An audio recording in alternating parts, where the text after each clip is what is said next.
Friends, நாம் இப்போ இருக்கிறது மணப்பாடு. இப்போ இந்த இடத்துல வந்து புதுசாட்டு ஒரு ராக்கெட் ஏவுதல் ஒன்று வரப்போகுது. அது இந்த இடத்துல தான். இப்போ சிம்பிளாக புதுசாக ஒன்று ஆரம்பிச்சிருக்காங்க.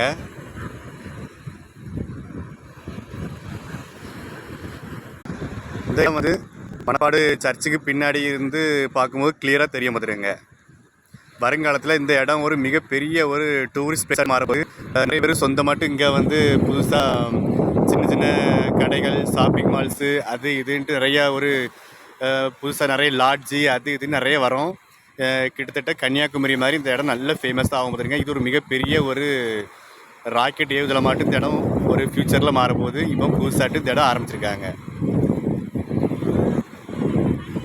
இது சொன்ன நம்மளாம் வந்து ராக்கெட் ஏவும் போது நம்ம நேரில் பார்த்தது கிடையாது. நம்ம ஸ்ரீஹரிகோட்டாவில் தான் இந்த இதெல்லாம் ராக்கெட் ஏவுதலமாக இருக்குது. இப்போ நம்ம பக்கத்துலேயே வரப்போகுது. நம்ம இனி